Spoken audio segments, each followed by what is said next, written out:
Perbandingan efektivitas penyelesaian sengketa utang piutang antara perdata dan pidana. Pendahuluan, sengketa utang piutang adalah masalah yang umum terjadi dalam kehidupan sehari-hari.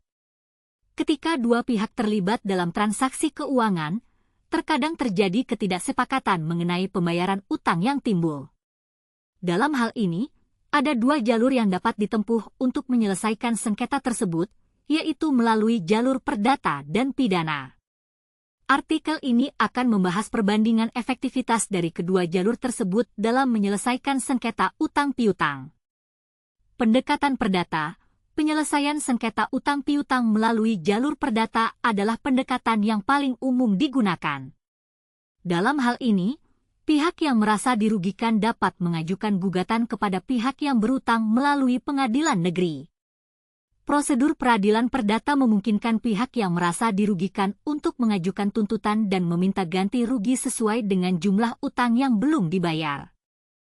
Keuntungan dari pendekatan perdata adalah kepastian hukum yang lebih besar dan penyelesaian sengketa yang adil. Namun, proses hukum yang terkadang memakan waktu dan biaya yang tinggi menjadi kelemahan dari pendekatan ini. Pendekatan pidana, penyelesaian sengketa utang piutang melalui jalur pidana melibatkan proses hukum yang lebih berat.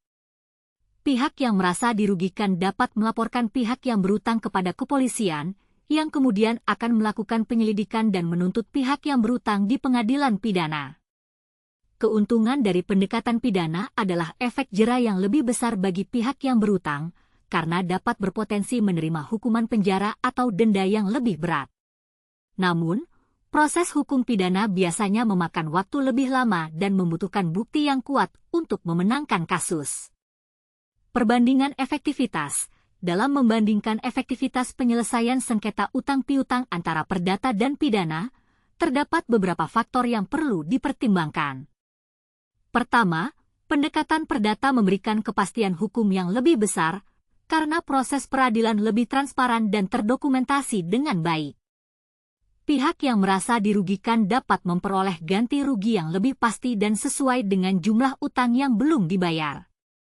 Di sisi lain, pendekatan pidana mungkin lebih efektif dalam mencegah tindakan wanprestasi yang serupa di masa depan, karena hukuman pidana yang berat dapat menjadi peringatan bagi pihak-pihak lain yang berniat melakukan hal serupa. Namun, efektivitas penyelesaian sengketa utang piutang tidak hanya ditentukan oleh jalur hukum yang dipilih, tetapi juga oleh faktor-faktor lain seperti bukti yang kuat, ketersediaan saksi, dan kesiapan pihak yang terlibat dalam sengketa.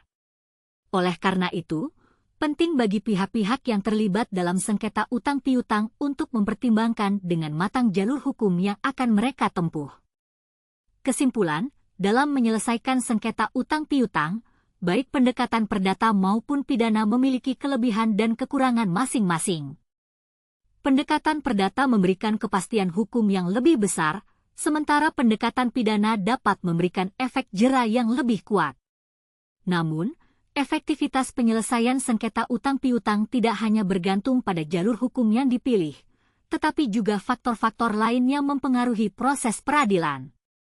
Oleh karena itu, pihak-pihak yang terlibat dalam sengketa utang piutang perlu mempertimbangkan dengan matang jalur hukum yang akan mereka tempuh untuk mencapai penyelesaian yang adil dan efektif.